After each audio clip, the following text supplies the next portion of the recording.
नमस्कार दोस्तों, आपको हमारे YouTube चैनल KA एकेडमी में स्वागत है। आज एक बार फिर हम क्लास 12th के लिए एक मोस्ट इम्पॉर्टेंट क्वेश्चन लेकर आए हैं।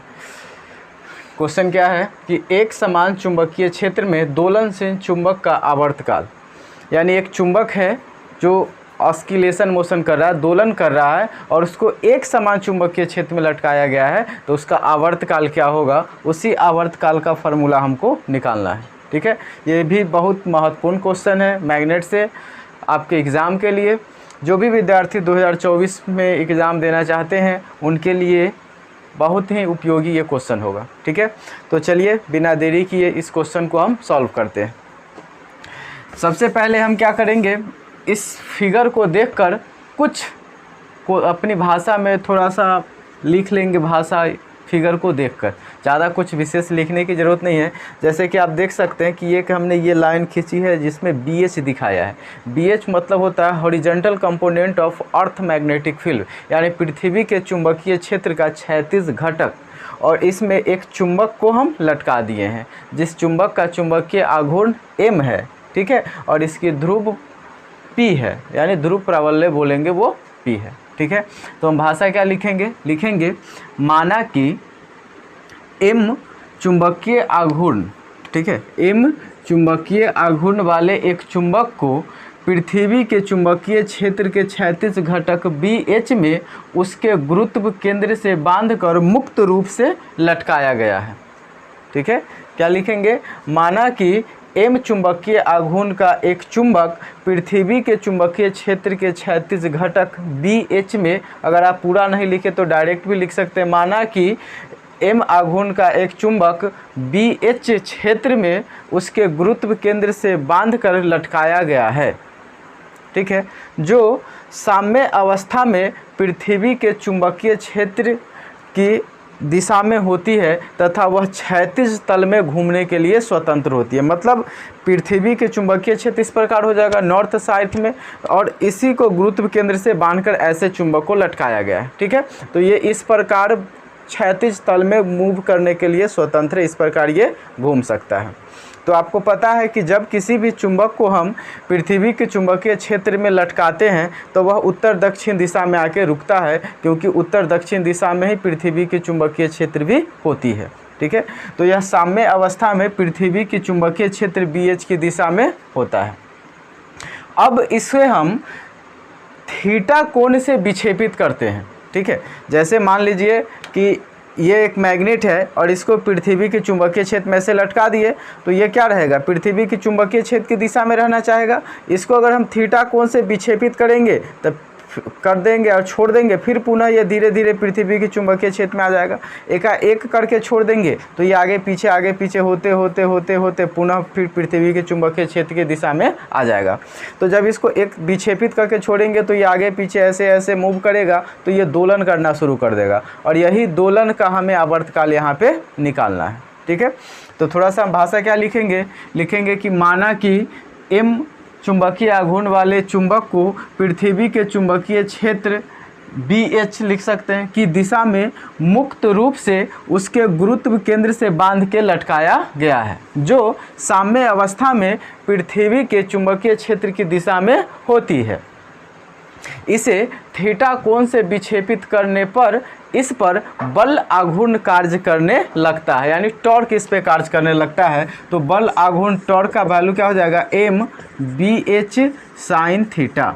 ठीक है, यानी M इस चुंबक का चुंबकीय आघूर्ण BH, यानी जिस क्षेत्र में इसको लटकाया गया है, और साइन थीटा मतलब जितना कोण से ये विक्षेपित हुआ है। ठीक है, और ये माइनस में होगा। माइनस में क्यों होगा, क्योंकि इसको हम विक्षेपित कर रहे हैं इस दिशा में और इस पर फोर्स लगेगा उसके विपरीत दिशा में।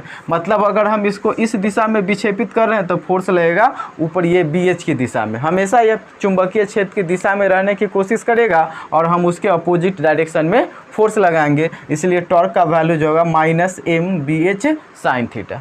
ठीक है, अब साइन थीटा के छोटे मान के लिए हम क्या लिखेंगे, थीटा के छोटे मान के लिए तो आपको पता है कि साइन थीटा का जो वैल्यू होता है वो अबाउट इक्वल टू थीटा होता है। ठीक है, तो उस स्थिति में टॉर्क का वैल्यू क्या हो जाएगा, -M BH थीटा। ये हो जाएगा समीकरण 1। यानी इसको हम पहले थीटा कोण से विक्षेपित कर दिए। जब इसको विक्षेपित करेंगे तो इस पे बल आघूर्ण कार्य करेगा। उस बल आघूर्ण का व्यंजक टॉर्क बराबर माइनस MBH साइन थीटा होगा। अब थीटा का छोटे वैल्यू हमको लेना है, क्योंकि थोड़ा सा इसको विक्षेपित करेंगे तो उस स्थिति में टॉर्क बराबर माइनस MBH, MB और H यानी कि हॉरिजॉन्टल कंपोनेंट और थीटा। ये हो जाएगा समीकरण 1। ठीक है। अब देखिए कोणीय गति भी यहाँ पे हो रहा है, क्योंकि मैग्नेट पृथ्वी के चुंबकीय क्षेत्र की दिशा में लटकाया हुआ है और इसको हम इधर की तरफ विक्षेप करते हैं तो ये घूम रहा है, मतलब एंगुलर मोशन हो रहा है, कोणीय गति। ठीक है, इस प्रकार कोणीय गति हो रहा है। तो कोणीय गति में एंगुलर मोमेंटम वगैरह, एंगुलर मोशन, ये सारे कुछ आपको फर्स्ट ईयर के चैप्टर में पढ़े होंगे कि कोणीय गति के लिए यहाँ पे हम लिखेंगे कोणीय गति के लिए, कोणीय गति के लिए जो टॉर्क की वैल्यू होती है वह माइनस I और d square theta upon dt होता है। क्या होता है? I d स्क्वायर थीटा बटे dt का स्क्वायर। यानी ये जो कोणीय गति के लिए जब किसी भी कोई भी छड़ टाइप का पदार्थ हो, कोई भी वस्तु हो, उसको अगर हम मुक्त रूप से धागे से बांध कर लटका देते हैं और उसको रोटेट करते हैं, उसको विक्षेपित करते हैं, तो वो एंगुलर मोशन करती है। और एंगुलर मोशन के लिए जो टॉर्क का वैल्यू होता है वो I d स्क्वायर थीटा बटे dt होता है। तो ये जो I होता है वो मोमेंट ऑफ इनर्शिया होता है, जड़त्व आघूर्ण होता है। I क्या होता है?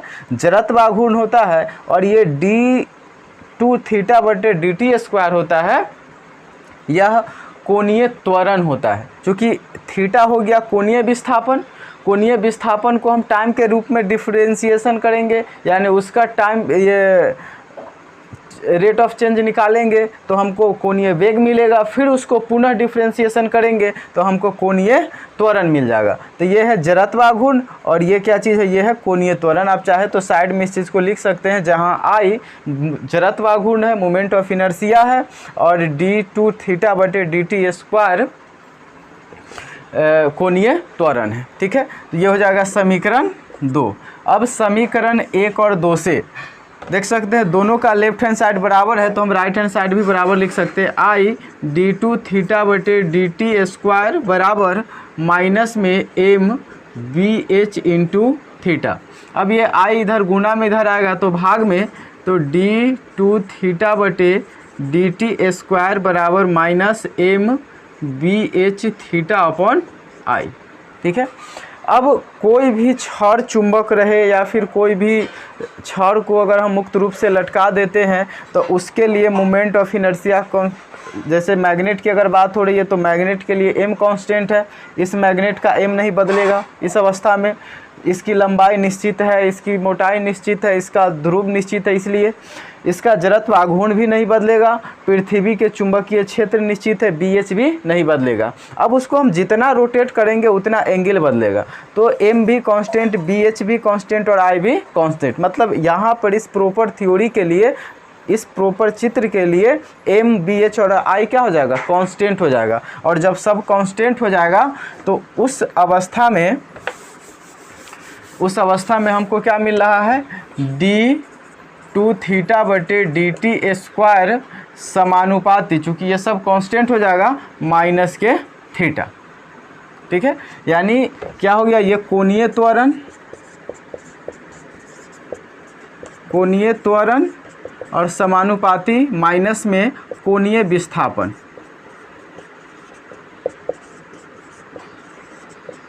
कोणीय विस्थापन।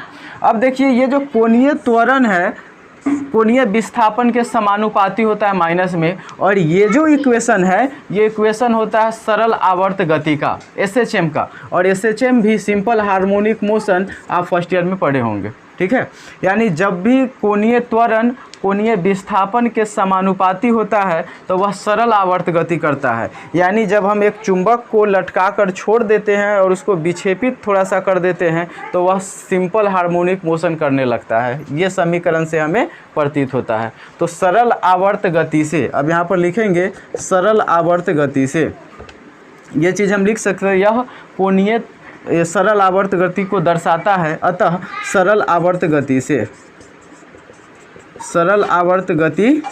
सरल आवर्त गति क्या होता है? सरल आवर्त गति में होता है d2 थीटा बटे dt स्क्वायर बराबर माइनस के ओमेगा स्क्वायर इंटू थीटा। ठीक है, इसको हम मान लेते हैं समीकरण 3, चूँकि समीकरण 2 तक मान चुके थे, और ये हो जाएगा समीकरण 4। चलिए अब देखिए, ये जो d2 थीटा बटे dt स्क्वायर बराबर माइनस ओमेगा इंटू थीटा, ये क्या होता है? ये सरल आवर्त गति का इक्वेशन होता है। जब आप SHM पढ़ेंगे तो वहाँ पर आपको ये देखने को मिलेगा कि कोई भी वस्तु अगर SHM कर रहा है तो उस स्थिति में कोणीय त्वरण उसके कोणीय विस्थापन के समानुपाती होता है। तो हमें वैसा पता चल रहा है कि जो मैग्नेट है वो SHM कर रहा है, यानी सरल आवर्त गति कर रहा है। तो उस स्थिति में हम सरल आवर्त गति का इक्वेशन लिखेंगे। सरल आवर्त गति से माइनस d2 थीटा बटे dt स्क्वायर बराबर माइनस में ओमेगा स्क्वायर इंटू थीटा। अब समीकरण 3 और 4 को देखिए। समीकरण 3 में देखिए, ये यहाँ पर भी है, थीटा यहाँ पर भी है, तो आप डायरेक्ट रूप से इस चीज़ को भी लिख सकते हैं कि समीकरण 3 और 4 को भाग दे दे। समीकरण 3 भागे 4 लिख लीजिए, चाहे लिख लीजिए समीकरण 3 और 4 को तुलना करने पर, कुछ भी लिख लीजिए, उसे कोई फ़र्क नहीं पड़ता है। ठीक है, तो समीकरण 3 और 4 को हम तुलना करेंगे, तो 3 और 4 को तुलना करने पर आप देख सकते हैं कि जो माइनस ओमेगा स्क्वायर है इसका वैल्यू माइनस MBH बटे आई के बराबर है। चूँकि थीटा यहाँ भी है और ये d2 थीटा बटे dt स्क्वायर यहाँ भी है, तो सब कुछ बराबर है, बस माइनस ओमेगा स्क्वायर है, उसके जगह पर ये वाला वैल्यू है कि नहीं? तो दोनों को हम तुलना करेंगे तो ये माइनस से माइनस कैंसिल हो जाएगा, तो ओमेगा बराबर क्या बच जाएगा? MBH अपॉन आई। ठीक है, तो ओमेगा स्क्वायर बराबर, ओमेगा बराबर क्या हो जाएगा अब? Root under MBH upon I. अब इस ओमेगा का वैल्यू क्या होता है? 2 पाई बटे टी, तो 2 पाई बटे टी हो जाएगा, यानी root under MBH upon I. अब देखिए, ये जो ओमेगा होता है वो कोणीय गति होता है। ठीक है, एंगुलर मोशन, 2 पाई बटे टी।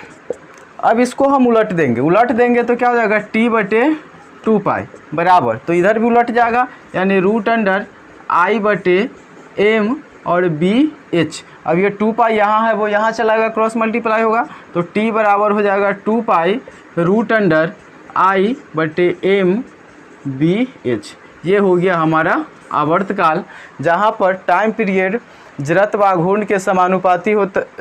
ये जड़त्व आघूर्ण है, ये मोमेंट ऑफ इनर्शिया, ये हो गया जड़त्व आघूर्ण, ये मैग्नेटिक मोमेंट है चुंबकीय आघूर्ण, और ये BH पृथ्वी के चुंबकीय क्षेत्र का क्षैतिज घटक है। यहाँ से ऑब्जेक्टिव क्वेश्चन भी एक बनता है, उसको भी बता देते हैं। ये थ्योरी हमारे यहाँ पे कंप्लीट हो गया। यहाँ से एक ऑब्जेक्टिव क्वेश्चन क्या बनता है कि फ्रीक्वेंसी पूछ लेता है इन सब से संबंधित में। तो हम देख सकते हैं कि जो टाइम पीरियड है वो किसके समानुपाती हो जाएगा? तो time period root under moment of inertia के समानुपाती हो जाएगा, आई के समानुपाती।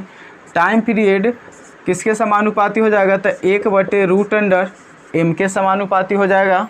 टाइम पीरियड किसके समानुपाती हो जाएगा? तो 1 बटे रूट अंडर BH के समानुपाती हो जाएगा। ये हो गया। अब ये 3 को इस रूप में ऑब्जेक्टिव में आ सकता है। फिर इसी को फ्रीक्वेंसी के रूप में भी पूछ सकता है। फ्रीक्वेंसी के रूप में कैसे पूछेगा? तो आपको पता है कि 1 बटे टी को हम आवर्तकाल फ्रीक्वेंसी 1 बटे टी को हम फ्रीक्वेंसी बोलते हैं। ठीक है, मतलब आवृत्ति बोलते हैं। तो इसी जो टाइम पीरियड टी लिखा हुआ है इसको हम आवृत्ति के रूप में, फ्रीक्वेंसी के रूप में लिखेंगे तो 1 बटे एफ हो जाएगा, और समानुपाती क्या हो जाएगा? मतलब 1 बटे एफ बराबर टी और समानुपाती आई। ठीक है, तो 1 बटे एफ समानुपाती रूट अंडर आई, यानी इसी को हम लिख सकते हैं एफ समानुपाती 1 बटे रूट अंडर आई। ठीक है, उसी प्रकार यहाँ पर भी ये जो t है, फिर इस t के जगह 1 बटे एफ होगा, तो 1 बटे एफ हो जाएगा, तो इसके समानुपाती हो जाएगा, यानी f समानुपाती क्या हो जाएगा? Root under m। चूँकि इस t के जगह हम लिखेंगे 1 बटे एफ, तो बटा में f है, बटा में m है, तो f समानुपाती m हो जाएगा। यानी इसको डायरेक्ट लिखे तो क्या हो जाएगा? f स्क्वायर और समानुपाती m। सेम यहाँ पर भी हो जाएगा, इसके जगह भी 1/f लिखाएगा तो ये भी हो जाएगा f समानुपाती रूट अंडर BH। ठीक है, तो क्या हो जाएगा, ये भी f² समानुपाती BH। ठीक है, तो ऑब्जेक्टिव में कई बार इस क्वेश्चन को पूछा हुआ है, इसलिए हम इस चीज़ को आपको फ्रीक्वेंसी के रूप में भी बता दिए हैं। तो ये था एक स्वतंत्र रूप से लटके हुए चुंबक का आवर्तकाल, जो आपके एग्ज़ाम के लिए बहुत महत्वपूर्ण था। साथ में कई बार एग्ज़ाम में डायरेक्ट टाइम पीरियड का फॉर्मूला भी पूछे हुआ है, 2π√I/MBH। ये डायरेक्ट फार्मूला पूछे हुआ है ऑब्जेक्टिव में, कई बार इस चीज़ को ऑब्जेक्टिव में पूछे हुआ है, और एक बार तो 5 नंबर टाइप में इस क्वेश्चन को भी पूछे हुआ है। तो ये था आपके एग्ज़ाम के लिए बहुत महत्वपूर्ण क्वेश्चन। इसको देखिए, अगर वीडियो अच्छा लगे तो लाइक कीजिए और हमारे चैनल को सब्सक्राइब कीजिए। धन्यवाद।